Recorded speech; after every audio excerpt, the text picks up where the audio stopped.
જય સિયારામ વાલા મિત્રો, હું દુષ્યંત પાઠક શ્રી હનુમાનજી દાદાની અસીમ કૃપાથી એક નવા વિડીયો સાથે આપની સેવામાં ઉપલબ્ધ છું. તો વાલા મિત્રો, આજનો ઉપાય આ વિષયની અંદર તારીખ છે 17મી જૂન 2026 ને વાર છે બુધવાર.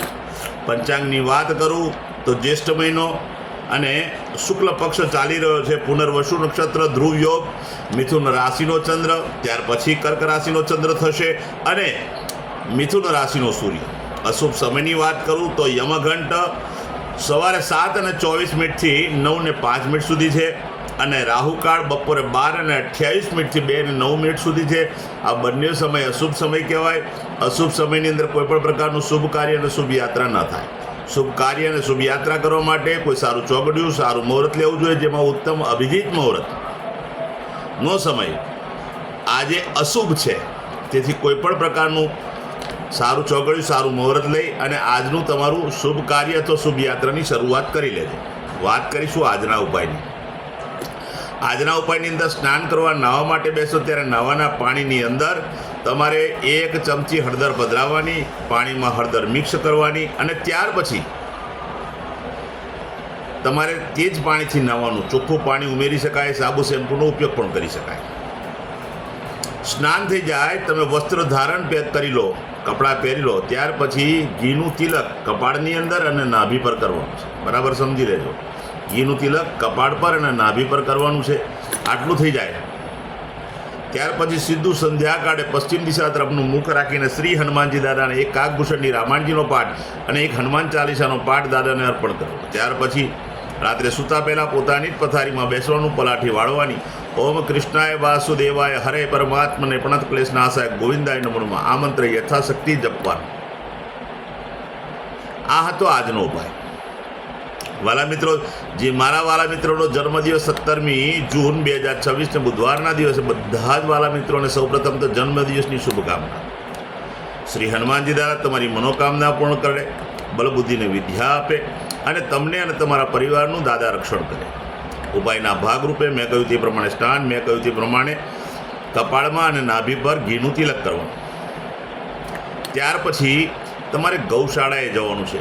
ગૌશાળાએ જઈને ગાયોની પરિક્રમા કરવાની, ગાયોની સેવા કરવાની, ગાયોને લીલું ઘાસનું દાન આપવાનું અને સાથે સાથે તમારે ત્યાં જે ભોજન બન્યું હોય તે ભોજન પણ ગાયોને અર્પણ કરવું.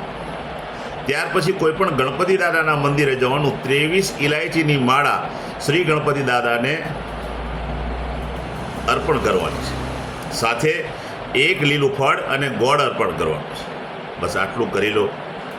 ત્યાર પછી સાયંકાળ થાય ત્યારે ઘીમાં બનેલી કોઈ પણ મીઠાઈ નાના બાળકોને, જરૂરિયાતમંદ લોકોને, વૃદ્ધ લોકોને અથવા શ્રમિકોને તમે આપજો પ્રસાદના ભાગરૂપે. ત્રીજી વાત, જે ભણતા વિદ્યાર્થીઓ છે એને તમે ભણવાની જે સામગ્રી છે, નોટબુક છે, પેન છે, ચોપડીઓ છે, દફતર છે, આવી કોઈ પણ સામગ્રી કોઈ પણ જરૂરિયાતમંદ બાળકને તમે આપશો તો બહુ સારું અને પુણ્ય લાગશે. જેમની મેરેજ એનિવર્સરી 17મી જૂન 2026 અને બુધવારના દિવસે છે એવા બધા જ વાલા મિત્રો, એમને પણ એક પ્રાર્થના છે કે સવારે સ્નાન કરજો. સ્નાન કર્યા પછી તમારા વડીલોના ચરણ સ્પર્શ કરજો.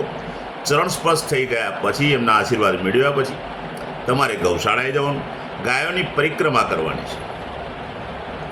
ગાયોને લીલું ઘાસનું દાન આપવાનું છે અને સાથે સાથે તમારે ત્યાં જે ભોજન બન્યું તે ભોજન ગાયોને અર્પણ કરાવવું છે. ત્યાર પછી કોઈ પણ વૃદ્ધાશ્રમમાં, કોઈ પણ અનાથ આશ્રમમાં, કોઈ પણ વિધવા આશ્રમમાં જજો અને ત્યાંના જે વડીલો હોય એમને ભરપેટ ભોજન જમાડજો. આજનો દિવસ એવો છે કે તમારે ભરપેટ ભોજન જમાડવું જોઈએ. અને જો ભોજનની જમાડવાની વ્યવસ્થા ના હોય તો તમારે શાકભાજી સહિત બધું સીધું દાળ, ચોખા તે બધું તમે આપજો, દાન કરજો. બહુ સારું પુણ્ય પ્રાપ્ત થશે. બીજી ખાસ વિનંતી કરું, ભણતા વિદ્યાર્થીઓને અભ્યાસની સામગ્રી જો તમે ભેટ કરશો તો પણ તમને અને તમારી પત્નીને સારું પુણ્ય પ્રાપ્ત થશે. મારા બધા જ વિડીયો યુટ્યુબ પર હોય છે. મારી ચેનલનું નામ છે દુષ્યંત પાઠક. તમે સબસ્ક્રાઈબ કરજો અને બેલ આઇકન અવશ્ય દબાવજો. હું નિયમિત એક વિડીયો મૂકું છું.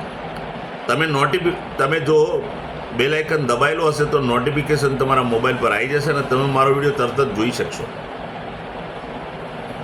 બીજી ખાસ એક વાત કરી લો,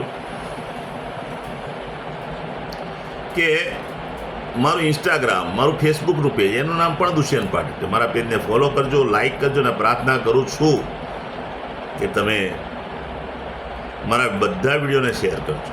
કારણ કોઈ જરૂરિયાતમંદ સુધી આ વિડીયો પહોંચે, બસ મારું એટલું જ લક્ષ્ય છે.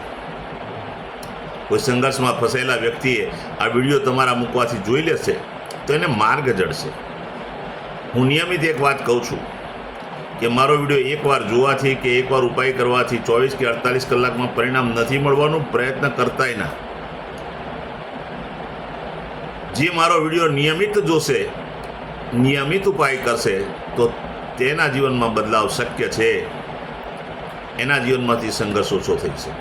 મારા મિત્રો, નવા વિડીયોમાં ફરીથી મળીશું. આપ સૌને મારા જય સિયારામ.